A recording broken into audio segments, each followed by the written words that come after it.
Wafethu wangibingeleli mina uMagate. Wafethu, yabona njengoba ngibusy ngiyenza lamavidiyo, inhloso yami kwasekuqaleni ngize ngiqale ukwenza.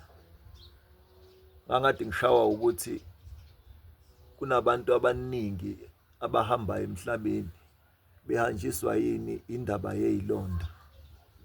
Yabo. Behanjiswa ukuthi izilonda ziyabashaya ngalendlela ebhlungu yokuthi njengoba kade ngikhuluma ngama-rehab ukuthi yazi abantu they need ama-rehab center ukuze umuntu athi mangabe eselimele akwazi ukuthi afundiseke ukuthi ukuhlala wheelchair ukuze avoid izinto eziningi wenza kanjani. Yabo. Ukuze avoid izinto eziningi like izilonda kungaba izilonda kungaba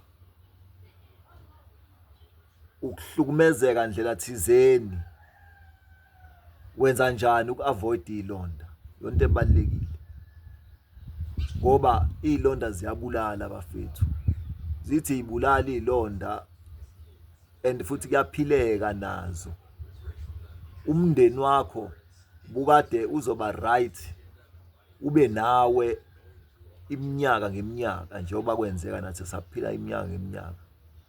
Yabo. So into eyenzakalayo ke manje abantu benza gcina sebesishiya emhlabeni ngenxa yani yokuthi izilonda ziyabulala. Yabo. Ziyabulala. Kanti zikhona indlela zokupreventa izilonda. Zikhona indlela zokuthi uma ngabe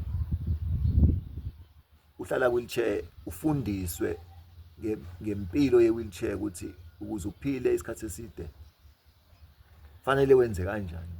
Into eyenza ukuthi kube lula lokho ukuthi uye rehab.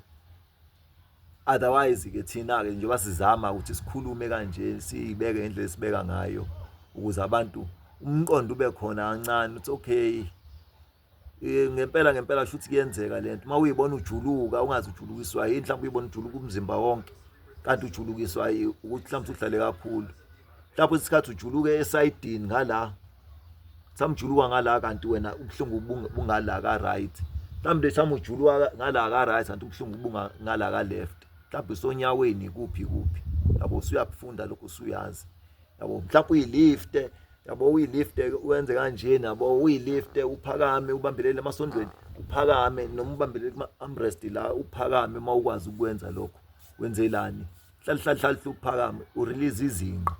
Mina ngayenza lesi sigxobo sami ngoba nakho ngenzela ukuthi ngikwazi ukuthi ngangibalekela zona izilonda. Yabo.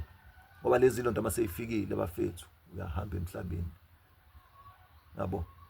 Asikwenzeni lokho sicabangeni siphumeleleni bafethu konke okuhle kube nathi.